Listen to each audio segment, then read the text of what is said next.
میرے اور آپ کے آقا و مولا نے ارشاد فرمایا قیامت کے دن میرے سب سے قریب وہ ہوگا جو کثرت سے میرے اوپر درود پڑھنے والا ہوگا۔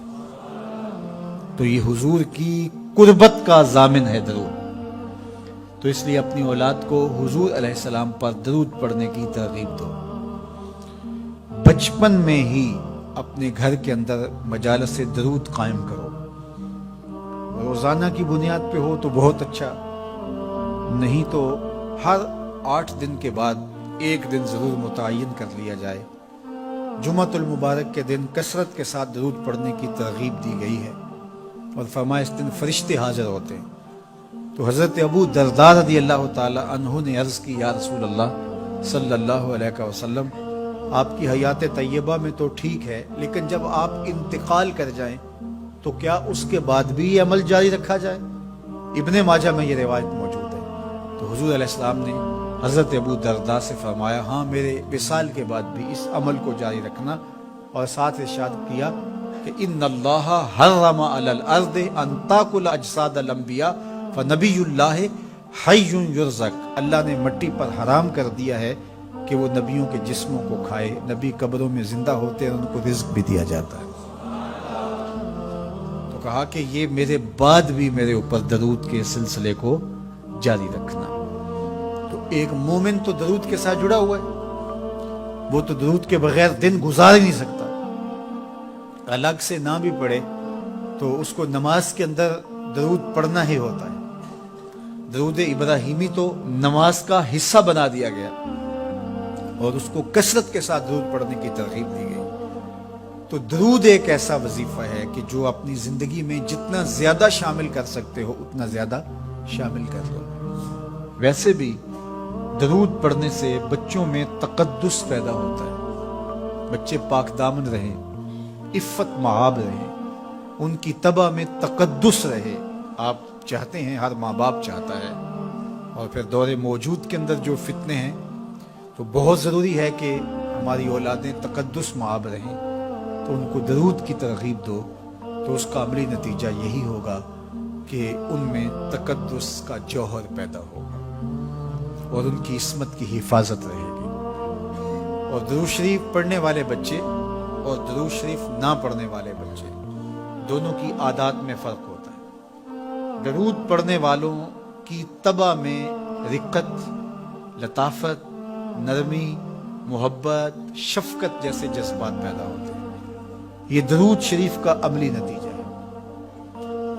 بعض لوگوں کو شکایت ہوتی ہے کہ ہمارے بچے بڑے اکھڑ ہیں، بڑے تند مزاج ہیں، بڑے سخت گیر ہیں، تو اس کا علاج کیا ہے؟ تو اس کا علاج یہی ہے کہ ان کو درود کی تسبیح دو۔ درود اکڑ توڑ دیتا ہے، طبیعت کی تندی نکال دیتا ہے، طبائع کی تلخیاں ختم کر دیتا ہے، محمد عربی کے نام کی مٹھاس پیدا کر دیتا ہے۔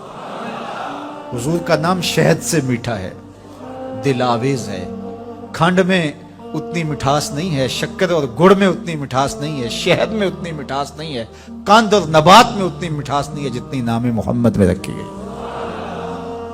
ان کا نام لبوں پر آئے، میٹھا میٹھا منہ ہو جائے، ان کے بول بہاروں جیسے اور اصحاب ستاروں جیسے، ان سا پیارا اور نہ کوئی، ان سے بچھڑ کے لکڑی روئی، جب وہ سیر کو جایا کرتے سر پہ بادل سایا کرتے۔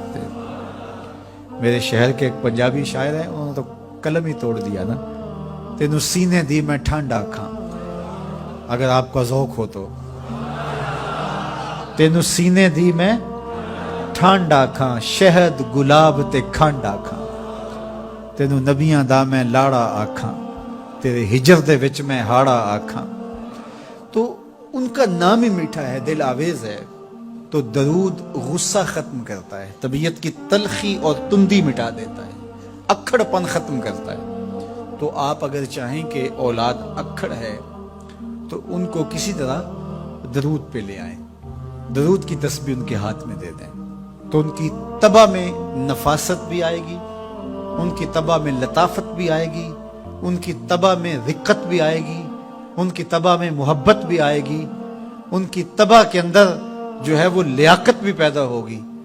درود پڑھنے والا بچہ ذہنی استعداد میں درود نہ پڑھنے والے بچے سے بہتر ہوتا ہے۔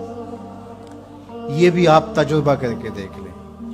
2 بچے برابر ذہنی استعداد رکھتے ہوں اور ان میں سے ایک بچہ درود پڑھتا ہو اور ایک درود نہ پڑھتا ہو تو درود پڑھنے والا بچہ آگے ہوگا.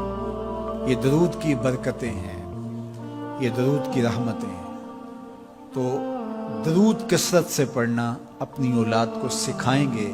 ہفتہ روزہ آپ محافل کا گھر میں انعقاد کر لیجئے اور اس میں صرف دروشی پڑھ لیجئے, تو انشاءاللہ اس سے آپ دیکھیں گے کہ اولاد کو اس کا فرق پڑتا ہے. یہ تربیت کا ایک آسان نسخہ ہے اور یہ وہ وظیفہ ہے جس سے تھکن نہیں ہوتی.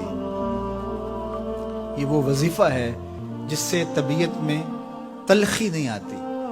کہتے ہیں وظیفہ میں نے پڑھا ہے تو وظیفہ پڑھتے پڑھتے میری طبیعت میں یہ ہو گیا.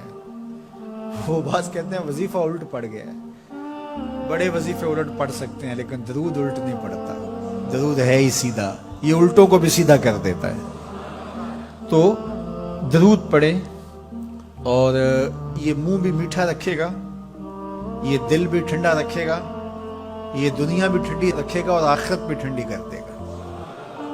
درود چراغ بھی ہے, درود کستوری بھی ہے, خوشبو بھی ہے, مہک بھی ہے, شہد بھی ہے, گلاب بھی ہے, کھنڈ بھی ہے اور سینے کی ٹھنڈ بھی ہے. تو درود اپنی طبع کے اندر اچھی طرح سے راسخ کر لیں اور اپنی اولادوں کی طبع میں اس کو راسخ کریں. اس سے آپ عملاً دیکھیں گے, میں سالوں کی بات نہیں کرتا, اشروں مہینوں کے اندر آپ فرق پڑتا دیکھیں.